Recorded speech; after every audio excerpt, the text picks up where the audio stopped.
I have no doubt. But Ben, let me welcome you to the programme. And we're sticking on the issue of extremism, I suppose, but Amnesty International. Yes, we're all extremists now, I think. Good afternoon, everybody. My connection is not the best today for some reason, so hopefully this comes across to you properly. Last week, we were talking about the anti-fascist protest in Walthamstow, and with specific reference to this gentleman that we can see on screen in front of us there. That is Ricky Jones. He is a now former Labour councillor from Dartford who was arrested last week for inciting or encouraging murder, should I say. That was the charge that he's been picked up on.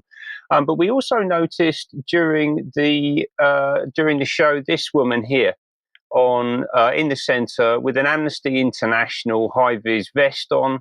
And I didn't know who that was at the time. I just pointed out that Amnesty International has actually been set up to protect dissidents. So the optics here are absolutely appalling for an organisation like Amnesty. But actually, after the show, I found out that it is, in fact, a senior member of the Amnesty UK team. It's this woman, Ulrika Schmidt, who is the country coordinator for Amnesty UK. This image here is her talking another Stand Up to Racism event. We talked a lot about Stand Up to Racism. They organised the march last week. She's obviously been working with them for quite some time. This was taken at Downing Street in June last year. So she's clearly not a random activist. She's a senior member of the Amnesty UK team. And she was speaking at that event alongside Ricky Jones. So they obviously know each other. They've worked together at least on 2 occasions that we're aware of. And I think this is just completely unacceptable, right, for an organisation like Amnesty to be stood up in public beside this kind of messaging. I contacted Sacha Deshmukh. I mentioned last week, I used to work with Sacha. He is the chief executive of Amnesty UK. I got in touch with him. I sent a letter, which I published on my Substack, which you're going to have a look at, which basically covers what we talked about on the show last week, essentially saying that if this is true, if this is an Amnesty International, Amnesty UK employee, it's completely unthinkable that your organisation or members of its senior team would show support for these kinds of remarks. Right? Yeah, it's absolutely crucial for Amnesty to maintain any level of credibility on the issue of human rights. They have to come out and say something at this point. I mean, it's absolutely incredible that they haven't done so already. I sent it directly to Sacha on LinkedIn as well. You can see here that we are first connections. As I say, we used to work together. And I'd actually suggest getting in touch, very politely and reasonably, get in touch via the Amnesty UK contact page on their website. They have been replying to some people. They haven't replied to me yet, which gives me a sense that actually the message has been received and they're trying to work out what to do with it, because some people in my Telegram have been sending messages in and they got back to within 24 hours, but the response was lacking, quite frankly. Basically says, we appreciate you writing in to raise our concerns. The activity in the activist in the video, they just call her an activist, not a senior team member, has made it clear to us that they were distracted and they hadn't heard the speaker's comments. We strongly oppose violence and any kind of hateful speech. Right, so they're trying to downplay this, but actually Schmidt, it turns out, was trying to get ahead of the game.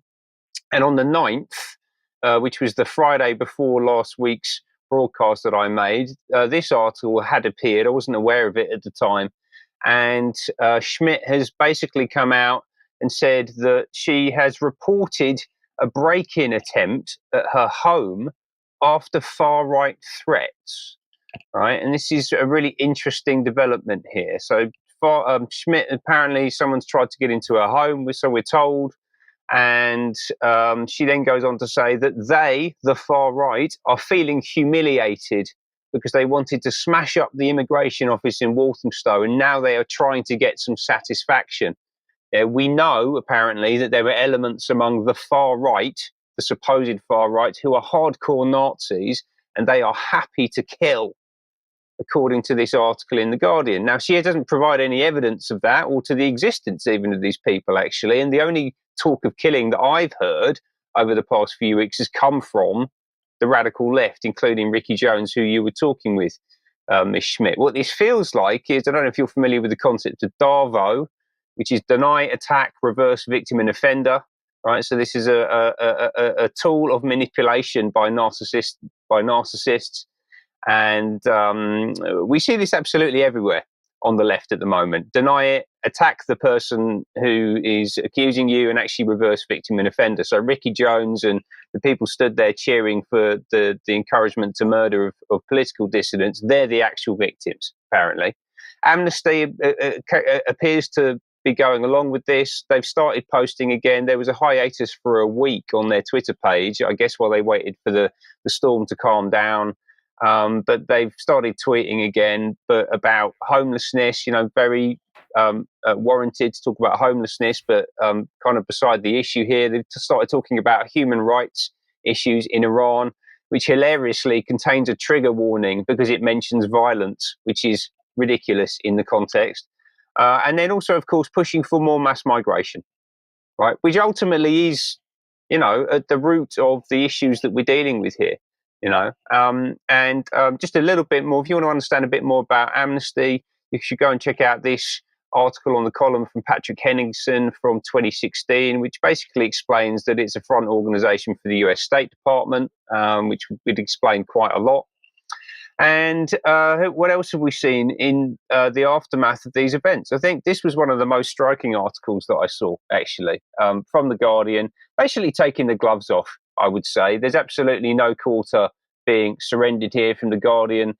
We keep hearing about legitimate concerns over immigration. The truth is, there are none, according to Maya Goodfellow, who is, I think, 27, 28-year-old academic who apparently knows everything there is to know about immigration into the UK. Few quotes from here. I'd suggest going to read the article. It is absolutely mind-blowing.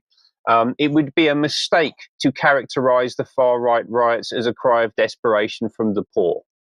Yeah, according to my good fellow, we shouldn't understand this as a cry of desperation from the poor. We have absolutely no empathy for these people. They're just bad, right? That's what we're getting from The Guardian. And then this final statement, the reasons behind the recent violence are many and complex. It cannot be neatly chalked up to the immigration debate alone. That's certainly true. But the anti-immigrant sloganeering needs to stop. Whether it's the appeasing of legitimate concerns, a commitment to stop the boats, or the more acceptable in polite society promises to put controls on immigration, they have all played their part in leading us here. If politicians want to understand the far-right violence, this is one of the places that they must start. So apparently now, just wanting a control on immigration, something which would potentially be discussed in polite society, is makes you an extremist. Yeah, as I said at the start, we're all extremists now. But apparently there are no legitimate concerns. Well, how about this for a legitimate concern? The Rochdale grooming gangs, this headline here, just really mind-blowing. The girl kept in a cage and made to act like a dog, a 15-year-old raped and killed with heroin injection from an abuser, and an aborted fetus kept in a freezer by police, which is indicative of what's been happening across many northern towns for decades, in full sight of local police and politicians and left-wing political activists. And what Maya and The Guardian and everyone seems to be ignoring in all of this is that the trigger for the riots that happened last week happened when Elsie Dot Stankham, Alice de Silva Aguiar and BB King were killed in the Southport attack, just 50 miles down the road from Rochdale. Indeed. Okay.